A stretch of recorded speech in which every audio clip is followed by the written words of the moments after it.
Il est prêt. Il va sortir. Le nouveau film de Michel Audiard. Il ne lui manque qu'un titre. Dis-lui qu'on s'en fout. On lui dira. Pourtant, des titres, c'est pas ce qui nous manque. Exemple numéro 1. À quoi tu penses? Je pense que quand on mettra les comptes sur orbite, t'as pas fini de tourner. Titre numéro 2. Monsieur Hainaut, si la connerie n'est pas remboursée par les assurances sociales, vous finirez sur la paille. Titre numéro 3. J'ai bon caractère, mais j'ai le glaive vengeur et le bras séculier. L'aigle va fondre sur la vieille buse. C'est chouette comme métaphore, non? C'est pas une métaphore, c'est une périphrase. Oh, fais pas chier. Ça, c'est une métaphore. Titre numéro 4. Figure-toi qu'un jour, sur la piste d'Il Saoud, je tombe sur un petit ingénieur des pétroles avec sa Land Rover en rideau. Il avait sa bonne femme avec lui, il avait une grande blonde avec des yeux qui avaient l'air de rêver, puis un sourire d'enfant. Une salope, quoi. Moi, je repère ça tout de suite parce que les femmes, c'est mon truc. Titre numéro 5. Est-ce que tu peux être con? T'es même pas con, t'es bête. Tu sais rien, tu vas jamais au cinoche, tu te tiens au courant de rien. Si ça se trouve, t'as même pas de cerveau. Quand on te regarde par en dessus, on doit voir tes dents. Ça alors. Titre numéro 6. Alors, il dort le gros con? Il dormira encore mieux quand il aura pris ça dans la gueule. Il entendra chanter les anges, le gugus de Montauban. Je vais le renvoyer tout droit à la maison mère, au terminus des prétentieux. Oh, Tonton Flingueur, c'était pas le titre du film. Et Tonton Flingueur, on l'avait sur la claquette, on l'avait pendant tout le film, mais on était bien décidé à en changer à la fin, et on cherchait un titre. Et c'est le titre qui nous trottait, c'est celui qui nous a servi de, si vous voulez, de proverbe ou de slogan tout le temps, c'était le terminus des prétentieux.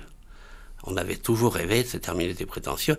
Chaque fois qu'on faisait une scène de film avec une façade, un film annoncé, et c'était le terminus des prétentieux. Je vous retrouve dans la salle, ça risque d'être assez long.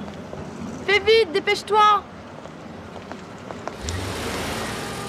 Et alors, si tout ça vous plaît pas, eh ben vous avez le bonjour d'Alfred. Et pourquoi pas?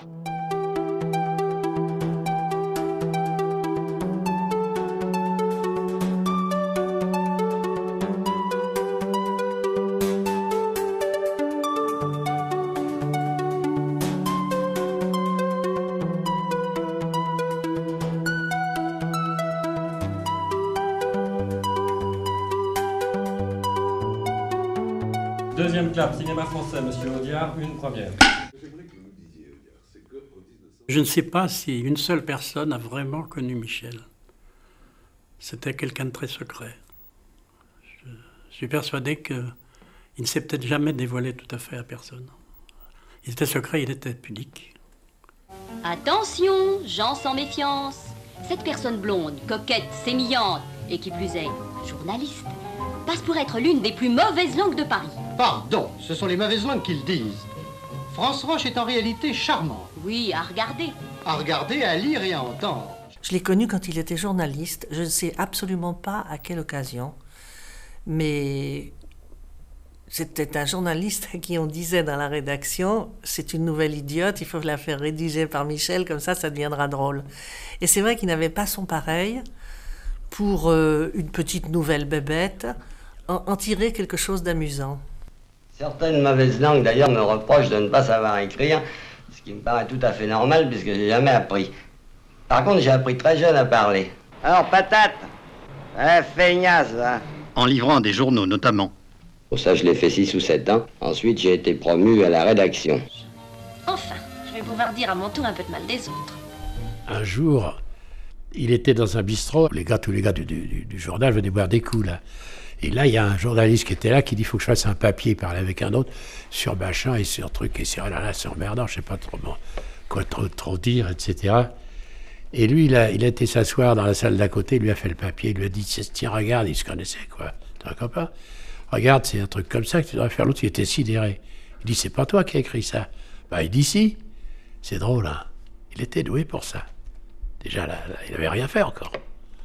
Et alors après, il a travaillé, mais un petit peu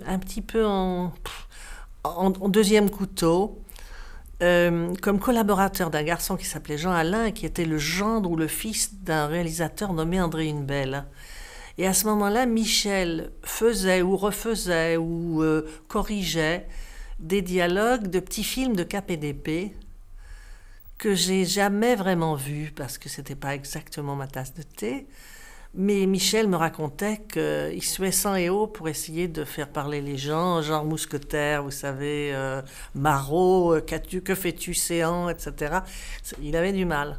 Audiard rencontre une belle, et pour Michel Tanger, une belle le mettant en scène. Et avec comme collaborateur d'Inbel, c'était Yves Champy. Mais ça, j'ai bénéficié de ce vieil adage que le malheur des uns fait le bonheur des autres. Parce que quand j'ai eu fini ce petit scénario, le dialoguiste habitué de cette maison de production est tombé malade.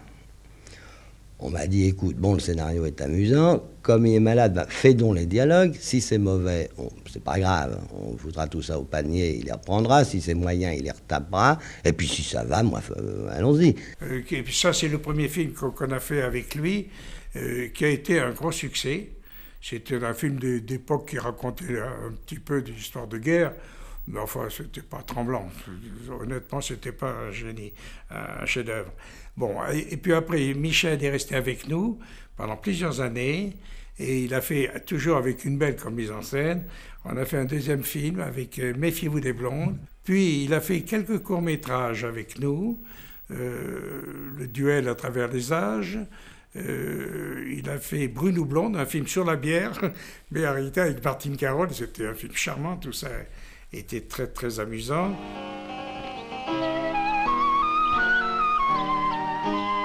Car si jusqu'au 19e siècle, le duel a fait couler pas mal de sang, il a fait couler aussi beaucoup d'encre, ne serait-ce que par la plume d'Alexandre Dumas, père. Ne nous étonnons pas si, la tête bourrée de citations approximatives, Monsieur Dupont rêve parfois de mousquetaire. Authentique ou fictif, ce ne sont pas les modèles qui lui manquent.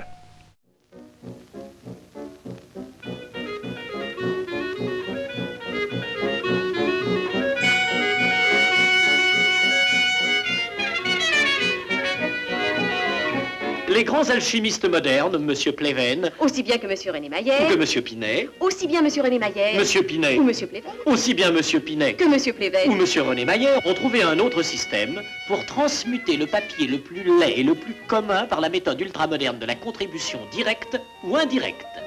D'abord en billets de banque, qui, le plus ignare le sait, peuvent facilement se transmuter. À condition que tout le monde ne veuille pas le faire en même temps. En or pur, ou à peu près. Oh, merveille du progrès et du rationalisme. Ce métal lui-même se transmutera en lignes Maginot, en acier victorieux, en lendemain qui chante et en machine triomphante. En machine, fabricant de tout. Mais de tout. Même des cordes. Qu'après usage, le contribuable de bonne foi pourra laisser à ses héritiers comme porte-bonheur.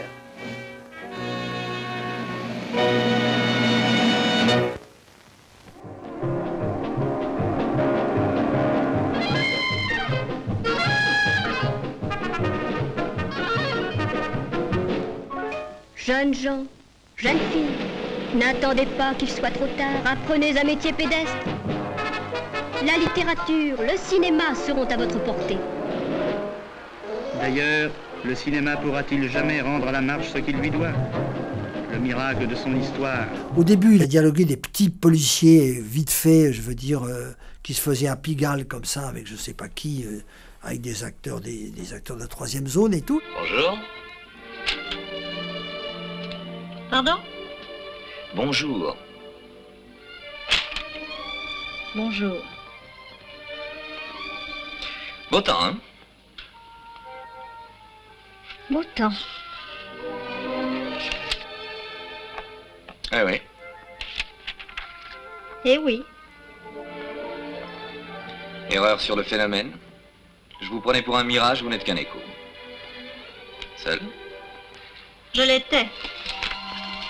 Et puis, vous savez ce que c'est? Il y a toujours des gens qui viennent vous parler de la pluie et du beau temps. On appelle ça des enquiquineurs. Jadis, on appelait ça des libertins. C'était très demandé. Sans doute suis-je né trop tard. Et puis après, on a vu qu'il était brillant, et il a eu l'occasion de dialoguer pour des gens plus importants. Et évidemment, en dialoguant pour des gens plus importants, il devient meilleur. Parce que plus on travaille pour des acteurs de valeur, meilleur on est, finalement. Et il y a une osmose qui se crée entre l'acteur et le scénariste. Et c'est là-dessus qu'il a pris vraiment son envergure. Je crois que ça a été le vrai démarrage, la rencontre avec Jean Gabin.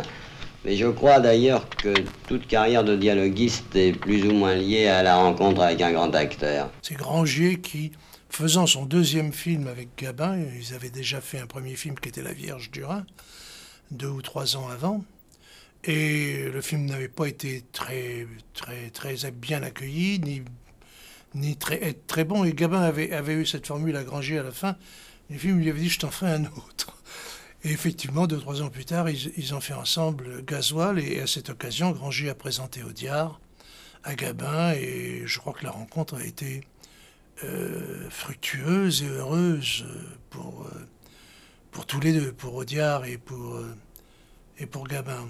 Il y a un personnage d'une importance considérable dans la carrière d'Audiard, c'est Jean Gabin.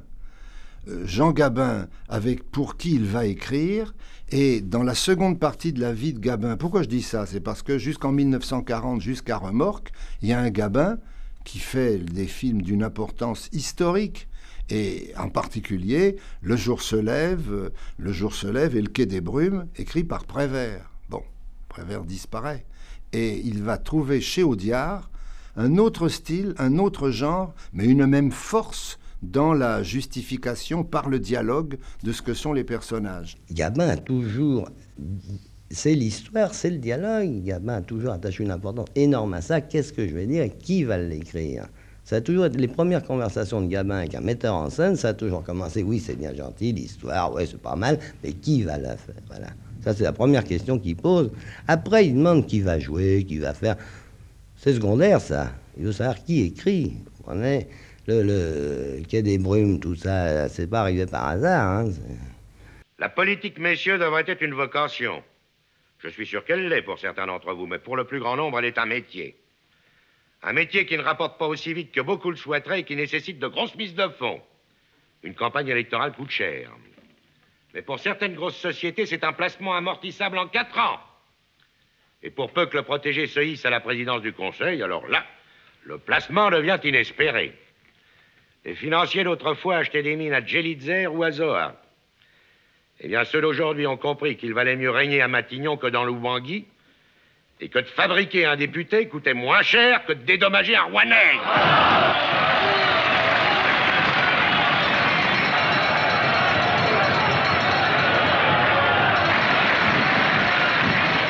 On a dit parfois que j'avais créé une sorte de langage Gabin. Mais ça, je crois qu'il en est des acteurs comme des banquiers, on ne prête qu'aux riches. Gabin est un homme qui, dans la vie, avait un langage à lui. Il avait un vocabulaire qui venait de son enfance. Il est fils d'acteur, des coulisses dans lesquelles il s'est baladé, au théâtre, il a été boy de Mistinguett, enfin... Et puis le vélo, et puis le sport. Donc il avait tout un langage à lui dont Michel a bénéficié. Je ne dis pas que Michel a traduit des dialogues d'une grande banalité en Gabin, pas du tout. Mais il y a eu une osmose, une sympathie. Il a écrit des choses qui allaient parfaitement dans la bouche de Gabin. Je pense que je serais prisonnier d'un dialogue. Je ne peux pas être prisonnier d'un dialogue. Le dialogue, il faut que je me l'arrange.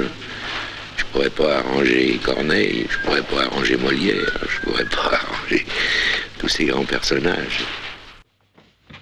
Ah, dans mes bras, cher petit, dans mes bras, vite. Laissez-moi vous regarder, voyons voir. Ah oui, Le menton hardi de Jacques Callot, le front de Durer. Décidément, il y a des signes qui ne trompent pas. Comment vous appelez-vous, mon enfant? Robert Mideau, monsieur. Alors laissez-moi vous appeler Robert. Ah, si, j'y tiens, Robert tout court, comme on dit Raphaël, comme on dit Léonard. Cher petit magicien, enfant béni des fées. Tu crois pas qu'il en fait un peu trop? Il se fait la voix, c'est un début. Bon, alors dès l'instant où vous avez grimpé certaines marches On commence à vous proposer, ça a été Jouvet à une époque, et puis Gabin, et puis vous savez que votre vie change considérablement. Tout d'un coup, on vous trouve beaucoup de talent, parce que quand il y a des locomotives comme ça pour dire votre texte, ça se passe beaucoup mieux. Hein. Vous savez que sur les contrats d'Audiard, il y avait écrit « Si la vedette était encadrée », c'est à moi que ce soit... Il était encadré. Mais de toute façon, ces contrats, le nom de Michel Audiard sur toutes les publicités sera aussi gros aussi important que celui de la vedette la plus favorisée. C'était sur les contrats. Pourquoi? Parce qu'il y avait une clientèle Audiard. Il y avait des mecs qui s'occupaient qui c'était, et dans le film, ils allaient voir les dialogues d'Audiard, ils allaient entendre les dialogues d'Audiard. Il vient dans des films où ces dialogues sont indispensables à l'histoire. Un Taxi pour Tobruk, vous le voyez bien, c'est ces 4 hommes qui dialoguent pendant 1h30 autour d'une Jeep dans le désert. S'il n'y a pas des dialogues, il n'y a pas de film. Je veux dire. Donc il a cherché aussi Audiard, qui était quand même malin, Audiard. Il a cherché aussi à intervenir dans des films où le dialogue était phare. Alors intervient le scénariste dialoguiste. Cette fois-ci, c'est Michel Audiard, à qui nous devons déjà Le Baron de l'Écluse, Le Président et tant d'autres très bons films. Un spécialiste, en quelque sorte, un homme qui connaît son métier. En quoi consiste votre métier, Michel Audiard? Vous savez, chacun voit midi à sa porte. D'une manière générale, ce qui plaît dans une histoire, c'est ce que les personnages font. À mon petit point de vue personnel, c'est ce qu'ils disent. Or, dans le film en question, 4 des personnages devaient s'exprimer en français et le 5e en allemand, histoire de compliquer les choses. Mais une fois que tout est fini, il faut que ce dialogue plaise aux producteurs, aux metteurs en scène et aux acteurs, qui par définition ne sont jamais du même avis. Mais au fond, l'essentiel, et on est tous d'accord là-dessus, c'est que ça plaise au public. Si je comprends bien, vous êtes dans toute l'histoire un peu le tampon de tout le monde. Oh, dans Un Taxi pour Tobruk, il n'y a pas eu besoin de tampon. Quand le conducteur est bon, tout baigne dans l'huile. Et le conducteur, c'est le metteur en scène. Et le metteur en scène, je vous le présente, c'est Denis de la Patelière, autrement dit pour les amis, dont vous êtes bien sûr Pat. En fait, c'est Taxi pour Tobruk est né de l'envie que j'avais de faire un film sur la guerre en montrant les côtés absurdes. Parce que j'ai perdu 2 frères, moi, personnellement, dans la guerre. J'avais envie de m'attaquer à la guerre, que j'avais connue aussi, puisqu'elle avait fait comme Troufion, m'attaquer à son côté complètement stupide. On est tout le temps dans des situations totalement grotesques, absurdes. Et donc, avec Michel, on a traité ce sujet de gens paumés comme ça dans le désert avec évidemment un ennemi, pour montrer le côté complètement stupide de cette situation de guerre. Mais si vous voulez, j'avais moi plus d'expérience que lui de la guerre militaire, il n'a pas fait du tout. Enfin, il avait... Mais c'est pas... ça n'est pas une vision noire des hommes, hein, Taxi pour Tobruk, pas du tout. Hein. Parce qu'en fait, le comportement, d'une façon générale, des hommes qui sont là dans Taxi n'est pas dégueulasse, n'est pas lâche, n'est pas minable. Hein. Donc c'est pas dans le Taxi qu'il a... Dans le Taxi, il s'est amusé, surtout beaucoup. Et il a beaucoup amusé le public. C'est-à-dire, il est arrivé dans ces situations, qui étaient quand même des situations tragiques, à faire rire énormément. Ce qui était formidable, et ça qu'il savait faire merveilleusement. Et ça l'a beaucoup amusé. Je suis désolé, brigadier. J'ai pas vécu 11 mois dans la peau d'un hussard pour finir dans celle d'un fantassin. Ça veut dire quoi? Simplement ceci. J'accepte de mourir, mais avec un minimum d'effort.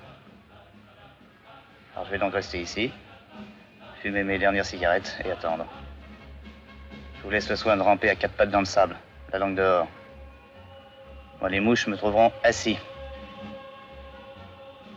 Eh ben, allez, mes braves. Moi, je vais mourir pour la fécondation du désert. Demain, sur les tombeaux, les blés seront plus beaux, comme dit le poète.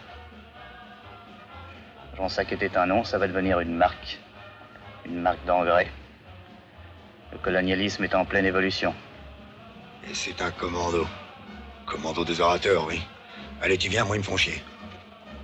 C'est moi qui ai demandé que ce soit Audiard. Et d'ailleurs, dans la Maison Gaumont, ils ont été très étonnés, parce que quand j'ai dit que je voudrais que ce soit Michel Audiard qui fasse les dialogues, et eux voyaient un film tragique. Et ils ont dit, comment Audiard? J'ai dit, oui. Non, parce que moi, c'était le côté que je voulais donner à ça. 2 intellectuels assis vont moins loin qu'une brute qui marche.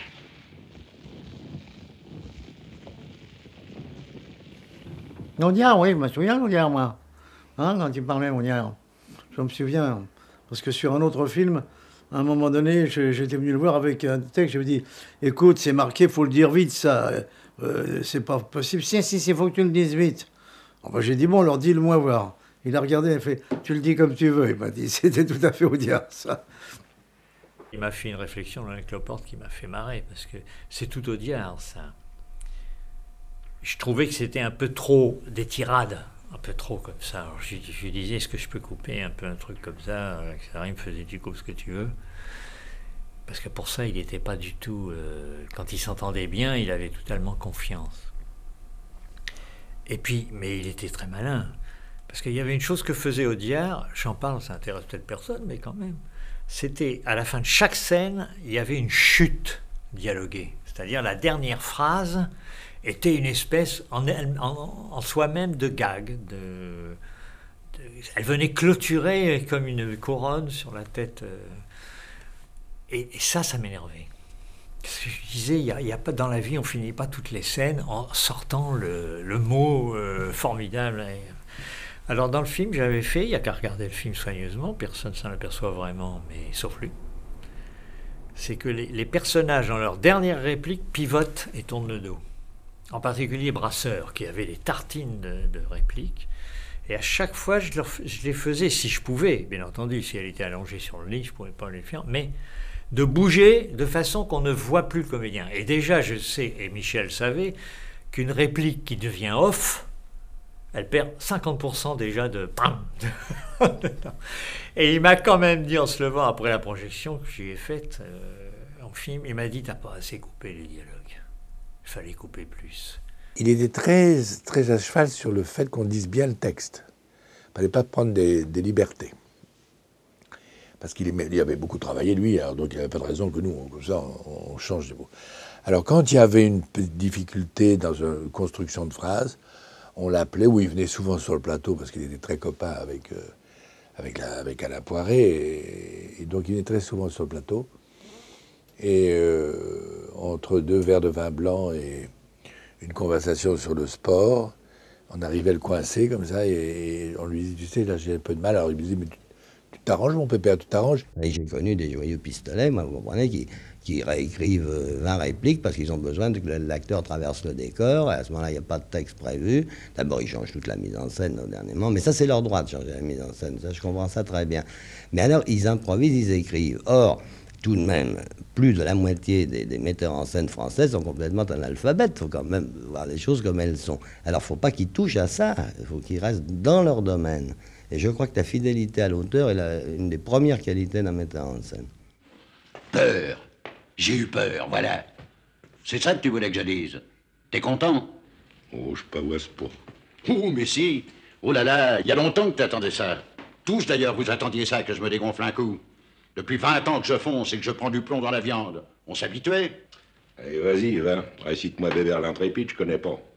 Quand on a cravaté Jo les grands pieds, t'as fait un beau rapport, t'as toujours été fort Henri Lac. Mais tous les deux, on lui doit quelque chose aux grands pieds. Toi de l'avancement et moi 6 mois d'hosto. Mais ce matin, j'étais bon pour la médaille posthume, alors tu m'excuseras si j'ai quitté la piste. Dans le livre d'Audiard, il y a un moment où il dit un acteur qui vous parle en vous regardant dans les yeux n'est pas le même que celui qui vous parle en s'éloignant de dos. Et ça a été le principe de toute ma vie. Ça a été, si j'ai des acteurs, c'est pour les montrer. Et je crois que Michel a compris ça. Et il a compris que il me connaissait comme un brave gars, mais il me connaissait pas. Et là, je crois qu'il a compris que je servais les dialogues, et c'est lui qui a fait appel à moi, et c'est comme ça que ça a démarré. Alors, cette scène a été écrite par Audiard, et moi je l'ai, si vous voulez, adapté. Mais pas adapté. Adapté, ça veut dire que j'ai pas changé un mot, mais je l'ai mise en place, et dans le scénario, tout ce qui est dans la cuisine, tout est écrit. Les plans, les gestes, le passage d'une tête à l'autre, tout est écrit et on n'a rien changé. Alors quand j'entends parler de scène d'improvisation, ça me fait doucement rire parce que si vraiment il y a une scène qui a été d'une précision totale, c'est celle-là. Alors sur un premier bout à bout de Dautenay, on peut parfois être surpris. Il peut y avoir une certaine mollesse, une certaine élongation des scènes, mais ça c'est tout à fait illusoire. Georges après rebrasse tout son truc et au fond fait au montage le film qu'il a tourné. Dans chaque scène, Georges sait exactement où il va couper. Et ça c'est un don. Tu sais pas ce qui me rappelle? Cette espèce de drôlerie qu'on buvait dans une petite tôle de Biennois, pas tellement loin de Saigon. Les volets rouges et la tourlière, une blonde comaque. Comment qu'elle s'appelait, nom de Dieu? Lulu la Nantaise. T'as connu? Le dialogue du film de Georges, Les Tontons Flingueurs, est un dialogue tout à fait extraordinaire. On a envie de c'est vrai ce que je disais tout à l'heure par rapport à la gourmandise. On a envie de prendre le scénario et de le lire à voix haute parce qu'on se régale. Les syllabes viennent dans la bouche. C'est tout à fait étonnant, quoi. Il y a une sorte il y a un côté musical dans son dialogue. Avec des croches, des doubles croches, des bémols, des dièses, et c'est construit comme des mesures de musique, et la mélodie nous plaît. C'est vraiment, on a envie de les dire, on a envie de se régaler à dire le dialogue ou à l'entendre, parce que bien sûr, quand c'est dit par des dialogues de la taille de Lino, de Blier ou de Gabin, bon, ça devient encore un plaisir plus évident. Mais c'est vrai qu'il y a certainement pour les acteurs une gourmandise à dire le dialogue d'Audiard. J'ai fait beaucoup de films avec lui, j'en ai fait, je crois, 9 ou 10. C'était très difficile à dire. Contrairement, alors qu'il est le plus grand dialoguiste du cinéma français, avec Prévert et Janson, c'était très difficile à apprendre et à dire, parce que tout était écrit. C'était construit et écrit. Il n'y avait pas un mot qui pouvait être remplacé par un autre. Et puis il était très, très jaloux de sa syntaxe, et il écrivait à l'oreille. Je crois qu'il entendait les acteurs. On l'a vu avec Gabin, Lino Ventura ou Belmondo ou Delon. Mais même pour les gens qui n'ont pas un type particulier, il avait chopé comme ça les expressions. Ouais, si demain vous écrivez un film pour Gabin, au dernier moment, il n'y a pas Gabin, on vous dit, bon, ben, on va prendre Freinet. Bon, je cite des grands acteurs, volontairement. Il est impensable de ne pas réécrire le film d'un bout à l'autre, parce que jamais Freinet ne pourra dire un texte que vous avez écrit pour Gabin. Ce sera épouvantable. Ils ont une façon de parler dans la vie totalement différente. Pourquoi est-ce qu'au cinéma, tout d'un coup, on admettrait qu'ils parlent un langage uniforme? C'est fou, ça. Oui, même pour le même personnage. Mais bien sûr, il faut le repenser complètement, parce qu'ils n'auront ni les mêmes gestes, ils n'emploieront pas les mêmes mots, c'est impossible. Si demain vous écrivez une scène de ménage, par exemple, où c'est Gabin qui s'engueule avec sa femme, jamais Freinet ne pourra employer ces mots-là, c'est pas possible. Il faudra donc se mettre dans la peau de Freinet et réécrire. C'est pourquoi je dis que la grande complicité, c'est avec l'acteur. Gabin m'a dit une chose formidable un jour qui m'avait fait sidérer. Il m'avait dit à table, on parlait d'Audiard. J'ai mis, si vous connaissez vraiment bien Jean, j'ai dit, il écrit sur mesure pour vous. Il m'a dit, je vais vous raconter une chose, il écrit tellement sur mesure pour moi que je suis passé de Denis de la Patelière à Gilles Granger, je ne me suis pas aperçu. Je suis passé dans ce sens-là ou dans l'autre. Je ne me suis pas aperçu. C'est extraordinaire quand même. Au fond, je fais plutôt des films d'hommes parce que je sais mieux faire parler des hommes, ce qui me paraît naturel. Je crois que Michel avait du mal à écrire des rôles de femmes. Enfin, pas du mal, il n'avait pas envie. Et Mireille est venue l'inspirer parce qu'elle était à la fois la gouaille qu'il aimait et à la fois elle se débrouillait pour mettre dedans un petit grain de tendresse qu'il faisait semblant de refuser mais qu'il était bien content d'avoir. Avancez. Avancez encore, qu'on vous voit mieux. Présentez-vous maintenant. Mireille d'Arc. Merci. C'était le deuxième film que nous faisions ensemble. Le premier était une petite production à bon marché et celui-là, on retombait chez Gaumont à nouveau dans un système. Et je voulais absolument, puisqu'on venait de finir un film où ça avait bien collé, que Mireille tourne ce rôle. Et puis, tout le monde n'était pas d'accord, il n'était pas d'accord, surtout notre producteur, qui voulait une Allemande. Il voulait une Allemande, je ne sais pas si tu te souviens, c'était Liselotte Pulver. Bien sûr. Il voulait Liselotte Pulver parce qu'il voulait une vedette de la coproduction qui représente l'Allemagne, qui amène des sous. Et moi, je voulais absolument que ce soit Mireille. Et j'étais pas seul, j'étais avec Audiard, et on a réussi à avoir gain de cause. Dans la bouche de certaines femmes, c'est abominable. On ne peut pas faire parler. Il y a un langage qui me choque chez les femmes. Mireille, tout passe, ça va tout droit. Je suis très bien entendu avec Darc sur ce plan-là, du dialogue. D'ailleurs, on en a fait après 7 ou 8. Un film entièrement conçu et réalisé par d'anciens espions.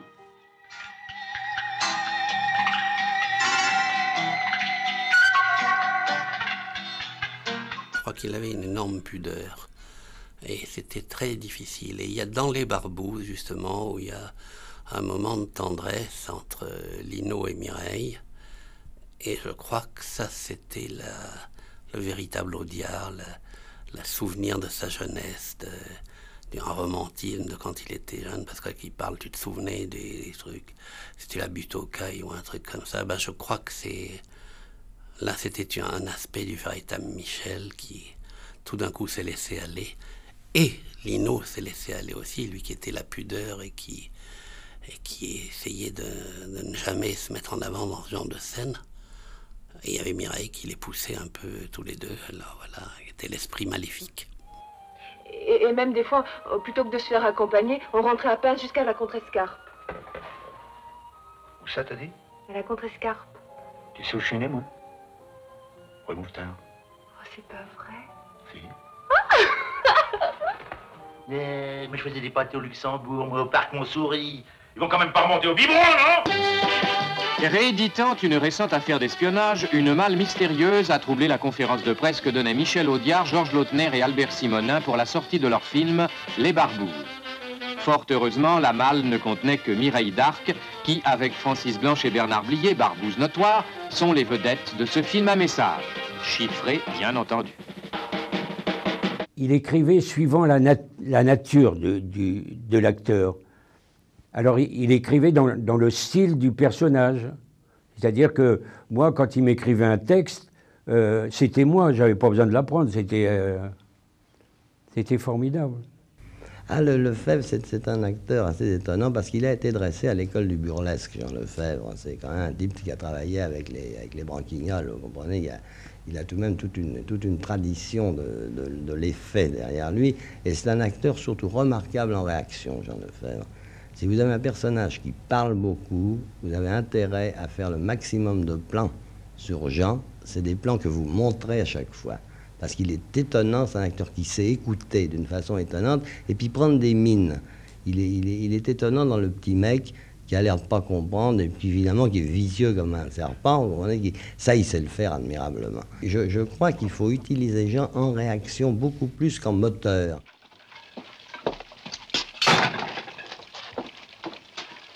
Églantine. Oui.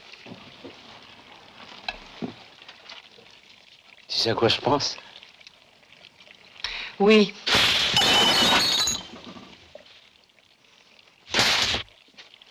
Bon, ben, n'y pensons plus. Pour moi, c'est le plus beau film que j'ai fait. Un idiot à Paris, avec Danny Carrel. Et Blier était formidable là-dedans. C'est vraiment grandiose.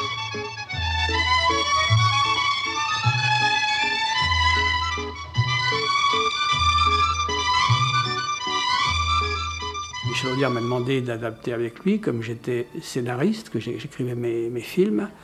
Donc j'ai fait l'adaptation avec Michel Audiard, et chose magnifique, c'est que Michel ne pouvait écrire à l'époque à la Colombe d'Or à Saint-Paul-de-Vence.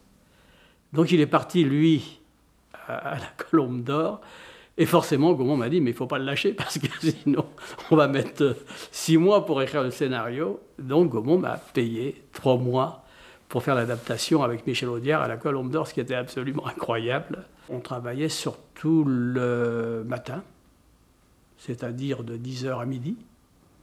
Ensuite, on déjeunait. Ça s'est duré extrêmement longtemps, mais c'était formidable. La terrasse de la Colombe, c'était le printemps. Et Michel était un conteur absolument incroyable. C'était magnifique. On a passé des moments sublimes, sublimes. Ce qu'il racontait, soit sur la politique, soit sur le métier. Il aurait fallu enregistrer ça parce que c'était des dialogues purs Audiard, quoi, avec une critique de la société très, très cinglante c'était un anard, quoi, c'était un anarchiste, quoi. Mais c'était passionnant. Alors donc on ne pensait plus à travailler et la journée se passait comme ça, à discuter, et puis le lendemain on retravaillait 2 heures. Voilà. Entre-temps, forcément, moi, j'arrivais à bosser, à mettre les choses en place. Après ça, le dialogue s'est passé très vite parce qu'il était très doué, forcément, pour ça c'était au fil de la plume. Et ça a été relativement, celui-là, assez rapide, parce que souvent, il avait la réputation d'envoyer ses dialogues pendant le tournage, quoi. Non, c'est-à-dire que Michel faisait des sueurs froides. Il disait, par exemple, Michel, il faisait du scénario, lundi, je pars, t'inquiète pas, tu l'auras, avec sa cigarette, t'inquiète pas, tu l'auras. Et puis, on n'avait rien, donc à un moment, des sueurs froides, quoi. Je commençais à avoir peur, quoi. Moi, je me rappelle, pour l'Espion avec toi, je commençais à me paniquer, parce que... quand on avait fait la lecture, ça ne nous avait pas plu. Il était carrément parti en Amérique pour la première fois de sa vie avec son petit-fils. Il m'a dit, mon fils ne connaît pas l'Amérique. Mais heureusement qu'il m'a prévenu. La veille, autrement j'aurais cherché partout. Il était parti. Alors là, on balise. Hein. Là, on est quand même surpris. Mais il faut lui reconnaître aussi qu'il avait une telle facilité qu'il retombait sur ses pattes assez rapidement. Découragé par la vie chère et dévalorisé par la pilule, la vertu et la fidélité ne se rencontrent plus que chez les transfuges du trottoir. Ces femmes-là n'ambitionnent plus qu'une seule position sociale, ayant épuisé toutes les autres. Marie-toi, tu ne seras jamais cocu.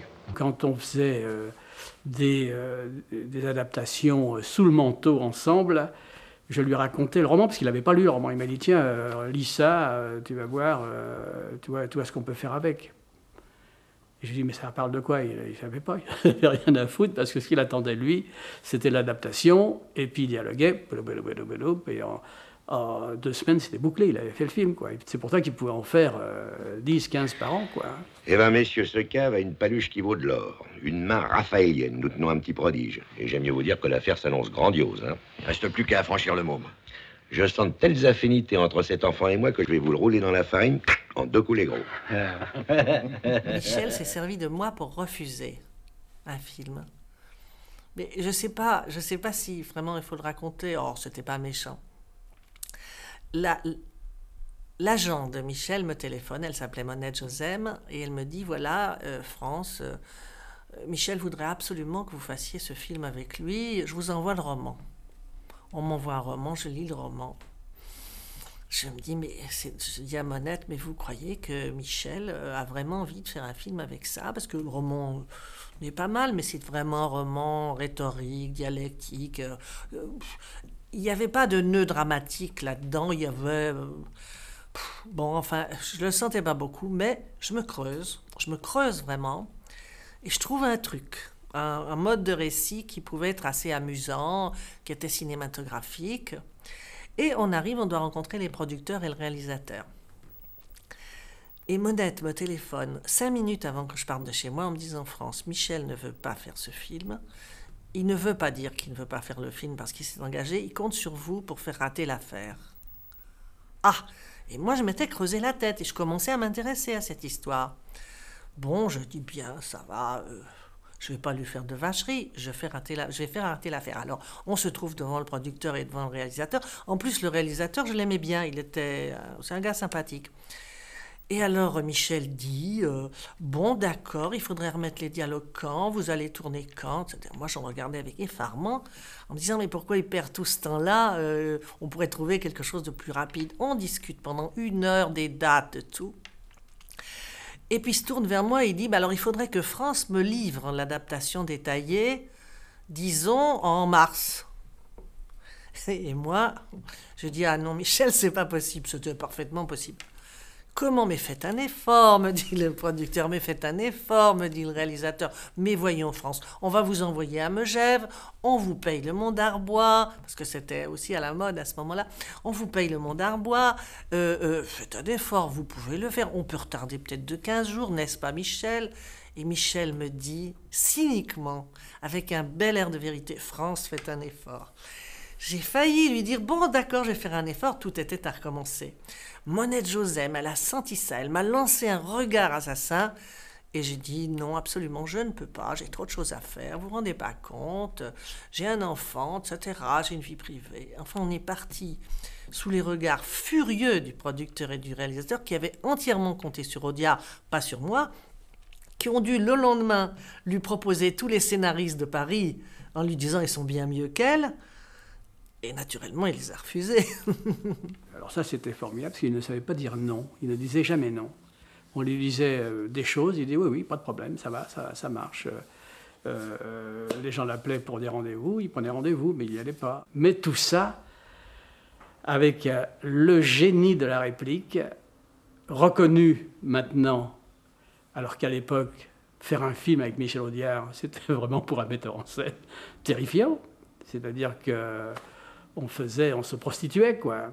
Moi qui arrivais disons, de la nouvelle vague, travailler avec Truffaut, travailler avec des gens comme ça, j'ai fait un premier film qui était un petit peu un télo, comme ça, tout d'un coup, on me propose sur le deuxième film de faire un film avec Michel Audiard. Tout le monde s'est foutu de ma gueule, quoi. Enfin, dans mon milieu, en tous les cas, dans mon petit coin. Je suis arrivé dans le cinéma un peu grâce, j'ai jamais été de la nouvelle vague. Moi, je faisais des comédies, bon... mais enfin, j'en ai profité, j'avais plein de copains dans ce milieu-là, et ça a été une trahison absolument affreuse de travailler avec Audiard à l'époque. Il était considéré comme un auteur commercial aux phrases faciles, etc. Et il a fallu d'ailleurs beaucoup l'insistance d'un de mes producteurs pour que je travaille avec lui, à la longue. Alors j'ouvre une parenthèse, j'avais reçu une lettre, mais vraiment une lettre assez cruelle et pas méchante, mais comme un grand frère qui gronde son cadet, une lettre de Jean-Luc Godard qui m'avait écrit en disant quelle idée d'aller travailler pour la Gaumont, tu ne peux pas nous faire ça, c'est une trahison, nous sommes des gens purs, on ne s'associe pas avec des grandes maisons qui sont des maisons de fric et qui produisent le cinéma français de papa. Enfin, il m'avait fait une longue lettre comme ça, où il me grondait, et puis il avait terminé sa lettre en disant « Je m'arrête parce que je deviens sentimental, je t'embrasse, Jean-Luc ». Donc, ça m'avait quand même un petit peu ébranlé en me disant « Je ne trahis personne ». Étant donné que tu fais rire le public et comme en plus tu fais des fauteuils, les intellectuels du cinéma sont irrités. Oui, je les comprends, mais remarque, on a dit volontiers que je recherche le rire, c'est vrai, mais j'ai jamais dit que je recherchais particulièrement le rire des imbéciles. Tout le monde regarde les bons mots de Michel Audiard, mais en vérité, c'est un très grand écrivain, parce que il a une qualité, je lui ai dit, ça lui a vraiment, ça a fait bicher, je lui ai dit, en fait, vous écrivez comme Balzac, qui est l'un des écrivains les plus concis de la langue française, qui en un petit paragraphe comme ça, vous décrit un personnage et on voit toute sa vie. Et pour avoir travaillé avec Michel Audiard, la concision de Michel, moi j'arrivais avec des phrases de dialogue souvent, parce que je lui préparais sa construction, donc il y avait un dialogue indicatif qu'il refaisait bien naturellement. Mais j'étais sidéré de ce qu'il me fallait, toc, toc, toc, 3 paragraphes pour truc, puis lui, il enlevait tout ça et c'était aussi clair. Donc il était vraiment un très grand manipulateur de la langue française. Puis il y a ces films comme réalisateur qui, en plus du fait qu'il y avait le texte d'Audiard et tout, moi j'aimais bien comme il mettait en scène, c'est-à-dire en s'en foutant. Poicoc, à la plume acérée, Michel Audiard est un franc-tireur du cinéma. Il rêve aujourd'hui de mettre un joli brin de caméra à la pointe de son stylo, mais de toute manière, il continuera à tremper l'une et l'autre dans le vitriol. On m'a dit ce que c'était, mais j'ai oublié. C'était un couple qui fait l'amour dans un parc en écoutant le Royal Garden Blues. Premier à Chicago, médaille d'argent. Médaille d'or à Pittsburgh. Peut-on téléphoner sans passer par Telstar? Il y a eu quelqu'un qui a beaucoup compté dans l'imaginaire d'Audiard, un metteur en scène. C'est un metteur en scène anglais qui s'appelle Richard Lester. Il était absolument très épaté par Richard Lester, dont d'ailleurs les films sont aujourd'hui relativement assez démodés, et ça ne se voit pas très bien, mais qui était un metteur en scène très à la mode. Il avait fait un film qui s'appelait Le Knack, ou Comment l'avoir. Il avait fait les films des Beatles. D'abord, Audiard aimait bien les Beatles. Et deuxièmement, il trouvait très très bon musicien et il adorait le montage des films de Lester, la folie des films de Lester, en particulier un film qui s'appelait Le Forum en folie, qui est d'ailleurs un montage de cinglé, en fait. Il y avait un côté loufoque, il y avait un côté barge, il y avait des qualités photographiques qui faisaient que ça l'épatait. Je m'appelle Rita, je suis drôlement bien foutue et vachement intelligente. Je dois dire que Michel a découvert en réalité Marlène Jobert, a imposé Marlène Jobert chez Gaumont où personne n'en voulait, parce qu'il l'avait vu dans une pièce de théâtre, elle avait un petit rôle dans je ne sais plus quoi, bon, il avait trouvé formidable. Et les gens trouvaient qu'elle n'était pas assez jolie ou qu'elle était trop bizarre avec toutes ces taches de rousseur et sa diction un peu particulière. Donc vraiment là, il est découvreur de talent. Mais je la connaissais pas. Moi, ça demandait toujours d'aller voir un acteur dans sa loge et puis de commencer à lui dire, vous savez, je fais un film, tout ça, ça fait toujours un peu con-con, toutes ces conversations-là. Je savais qu'elle était amie avec Daniel Delorme. Alors j'ai contacté Daniel, je lui ai dit, dis donc, j'aimerais bien rencontrer la petite qui joue dans Black Comedy. Et Delorme m'a dit, c'est pas une petite, c'est une grande. Et elle avait tout à fait raison. Il parlait très lentement. C'est ce qui m'avait surprise. Et c'est vrai que sur le tournage, il y avait une certaine sérénité. Jamais il s'énervait. Il avait un recul sur les choses. Moi, ce qui me plaisait beaucoup, c'était que je le faisais rire. Et pour un acteur, de faire rire son metteur en scène, vous ne pouvez pas savoir ce que ça fait. Parce qu'on doute, je ne savais pas que j'avais cette nature un peu comique. Et c'était le premier qui se marrait de ce que je faisais. Ça l'étonnait un peu. Et j'ai éprouvé beaucoup de plaisir à tourner avec lui. Dans l'idée de mon père, j'ai quand même l'impression que c'était un petit peu un cadeau qu'il lui faisait. Mon père est un producteur tout à fait unique. En vérité, parce que les gens n'analysent pas bien les choses, mais c'est un homme qui s'est toujours mis dans une politique d'auteur et pas une politique d'acteur. Comme il adorait Audiard, quand Michel a dit « je vais faire le film », je crois honnêtement que mon père a dit « il ne faut pas que ce soit cher ». Il ne pensait pas faire un très gros succès. Il pensait lui faire un cadeau pour je ne dis pas que c'est un truc altruiste, hein, pour garder une bonne relation, pour que Audiard vienne signer les dialogues magiques de tant de films, il fallait quand même à un moment donné lui faire plaisir aussi, tu vois ce que je veux dire. Donc je crois que c'était pas vu comme forcément un succès obligé. Or ça a été un très gros succès. Et donc victoire pour Michel, il était absolument emballé. Ça y est, il va y avoir encore de l'explosion, du crime, des malveillances. Des sous qui vont changer de poigne. La sortie des Canards Sauvages est très particulière parce qu'en vérité, bon, les premières projections sont passées pas très moyennement parce que le film était trop bizarre. Les gens avaient quand même un petit peu l'impression que c'était un produit, un ovni en fait. Bon, et puis il se trouve que le général de Gaulle, tout à coup, fait une conférence de presse et balance. Faut pas prendre les enfants du bon Dieu pour des canards sauvages. Bon. Grâce à l'espèce d'illusion qui était répandue chez beaucoup, que les canards sauvages étaient les enfants du bon Dieu. Ma foi, puisque le général a employé la formule des canards sauvages, moi je compte dans un prochain film faire dire à un personnage « Nous avons perdu une bataille, nous n'avons pas perdu la guerre ». Alors, évidemment, ça fait une pub phénoménale. On pouvait difficilement, c'est quand même le meilleur marketing qu'on ait jamais eu, et donc le film a marché très bien, en vérité. Et il était assez bien perçu, les gens. C'est pas le film de Michel, metteur en scène, qui est mieux marché, qui est Elle cause pas, mais qui d'ailleurs est un meilleur film, mais ça a été un gros succès quand même. Attention, j'écris pas seulement sur les murs, Quand j'ai du papier, j'écris même de très belles histoires, avec rien que des personnages édifiants, qui disent plein de jolies choses. Oh, merde! Et ben voilà un exemple. On n'aurait jamais dû engager un Girardot. Parce que derrière ces grands airs, eh ben, c'est rien qu'une personne va l'élever. D'ailleurs, on se demande ce que tu fous dans le film. Tu fumes pas, tu dragues pas, tu causes même pas. Peut-être bien que tu picoles. Un metteur en scène comme ça, moi, je m'en souhaite. Ça, je l'aurai plus jamais.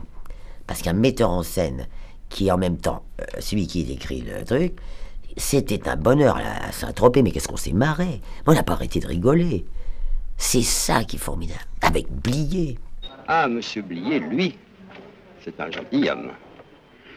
D'ailleurs, on a fait plein de chefs-d'œuvre ensemble. Les tontons flingueurs, les canards sauvages. Il va être drôlement content que je l'appelle. Il m'adore, Blier.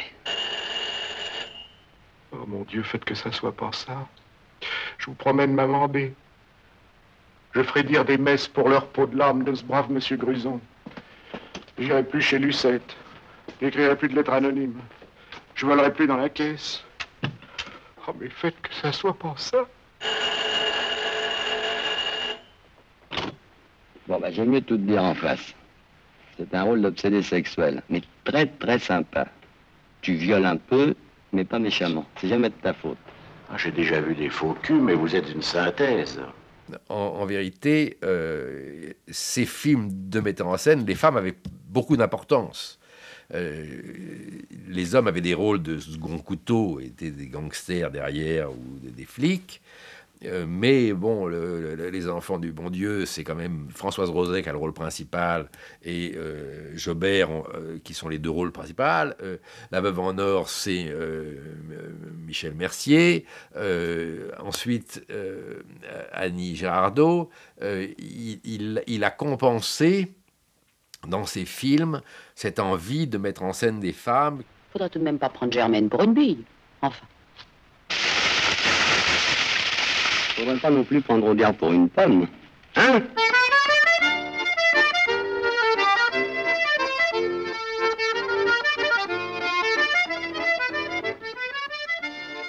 Quand il s'est mis à faire des films lui-même, c'était des films complètement dingos. Pas inintéressants, mais très, très surréalistes. Hein. C'était très curieux, je veux dire. Et il s'est remis... il venait de sortir de cette période où il faisait des films lui-même pour redevenir scénariste.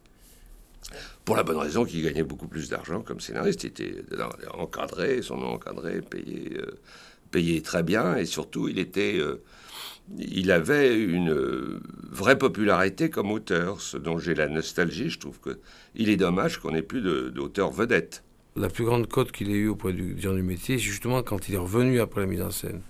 Je parle en tant que scénariste, hein, parce qu'il a quand même allongé, je sais pas, 15 succès d'affilée, hein, quand il est revenu. Je sais pas, Belmondo, entre les Belmondo, les Lautner, les Delon, les Verneuil, il a allongé, je sais pas, 10 ou 15 d'affilée qui ont fait des scores délirants. Donc ça joue, hein. Je crois qu'on a écrit plusieurs films à l'époque qui faisaient plus du million de spectateurs. Le Guignolo, je sais plus lequel, le Marginal, je sais plus lequel. Enfin bon. Puisque la recette était bonne, les producteurs voulaient l'user jusqu'à la corde. Et voilà qu'en plus, Belmondo, qui était coproducteur en général de ces films-là, était partant pour faire de la gymnastique et tout ça. Je veux dire, donc, c'était pas facile, vous savez, de façonner des scénarios à ce moment-là. Je peux vous dire qu'avec Michel, plus d'une fois, on s'est arraché les cheveux, pas lui parce qu'il n'en avait plus, mais moi, oui. Et on en a bavé. Moi, je me souviens qu'on allait quelquefois justement à la Gaumont, et ce saloupio de Jean-Paul faisait venir Rémi Julienne, et il fallait presque façonner une scène pour que Rémi Julienne puisse placer telle cascade pour Jean-Paul. On était assez loin de l'idée de scénariste, quoi, là. Hein. Je veux dire, bon...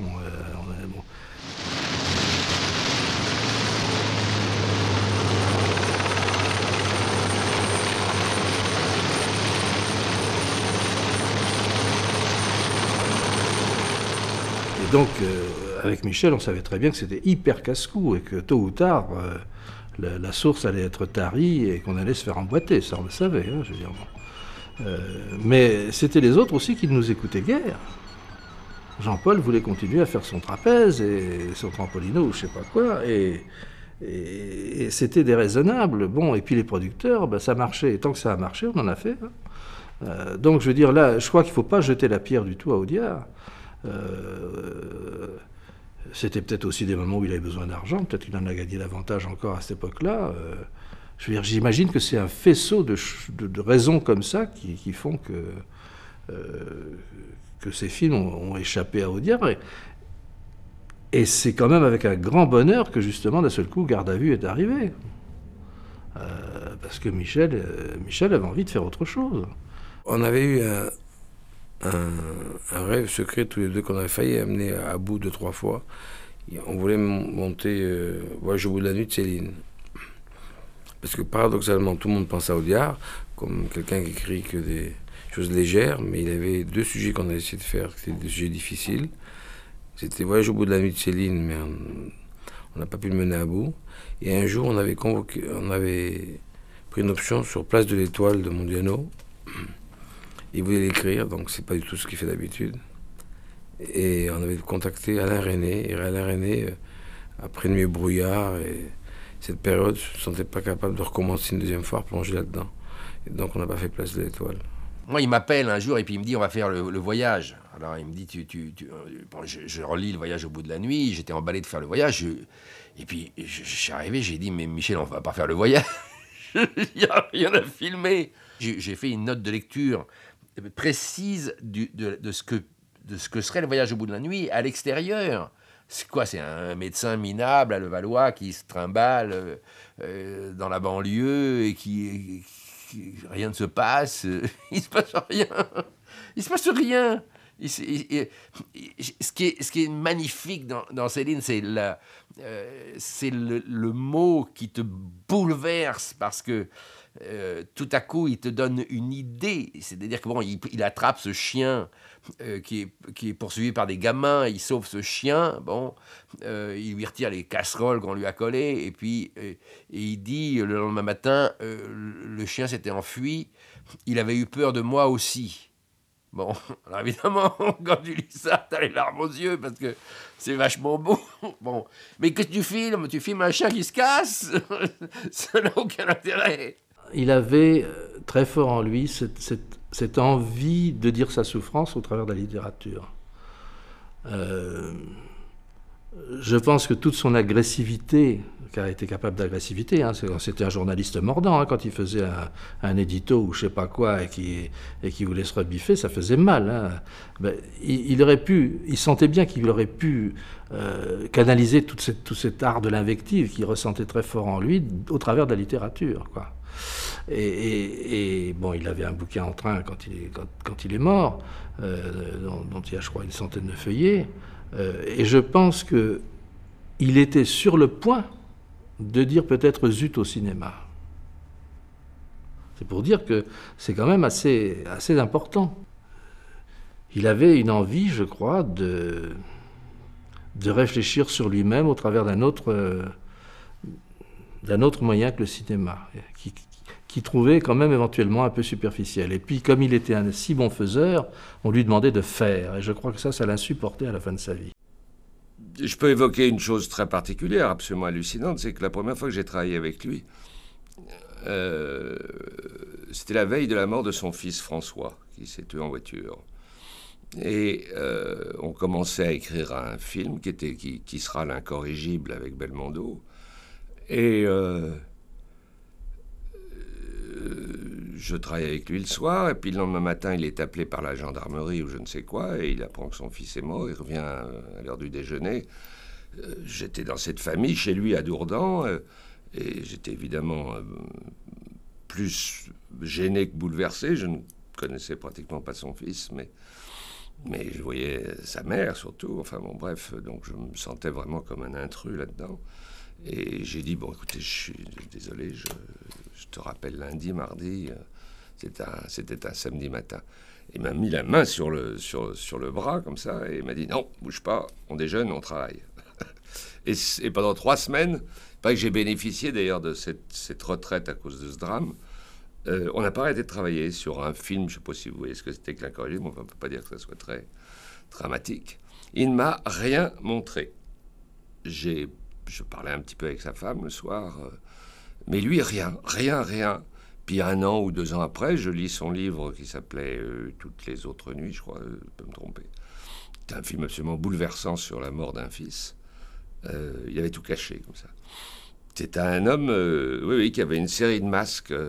C'est-à-dire quand j'ai lu La nuit, le jour et toutes les autres nuits, d'abord j'ai été bouleversé. C'est un livre terrible, superbe d'ailleurs, mais terrifiant, très dur, et qui exprimait une telle douleur. Ça ne m'a pas étonné parce que je savais l'attachement qu'avait Michel pour ses enfants. Je savais que c'était un attachement terriblement profond, intérieur. Donc ça ne m'étonnait pas qu'il ait été bouleversé à ce point, bouleversé au vrai sens du mot. C'est-à-dire qu'il a été complètement retourné à l'envers.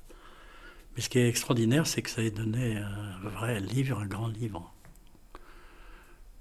Je ne peux pas dire que ça m'étonne, parce que je savais qu'il avait un vrai talent d'écrivain. Donc l'occasion d'une grande douleur, d'une tragédie, lui fasse accoucher d'un grand livre, finalement, c'est pas étonnant. Quand j'ai lu ce livre, j'avais vécu cette période très triste de sa vie quand il a perdu son fils, que j'ai assez bien connu, qui était assistant. Moi, j'étais étudiant de cinéma, et puis il avait écrit ce livre, et ce livre m'avait frappé, parce que je me suis dit, il y a plein de gens, par exemple, qui m'appelaient, qui me disaient, j'ai lu l'île d'Audiard, je n'imaginais pas qu'il puisse écrire un livre aussi fort, aussi beau. Les gens s'imaginaient tous que c'était un monsieur qui écrivait des conneries pour le cinéma et des dialogues pour Gabin et Jean Lefebvre. Et les gens étaient très très surpris par le livre, je me rappelle très très bien. Souvent, son dialogue, était presque, je vais employer un terme un peu paradoxal, visuel. C'est-à-dire que c'est très imagé. Et on se rend compte aujourd'hui, même hier quand même, que Michel Audiard avait vraiment un vrai talent et, encore une fois, unique. J'ai toujours regretté, j'ai contacté Audiard trop tard. J'ai été pendant un moment, justement, prisonnier de la rumeur, du goût de l'époque. Audiard était traîné dans la boue. Je pense que c'était un des hommes qui était le plus attaqué par une certaine presse.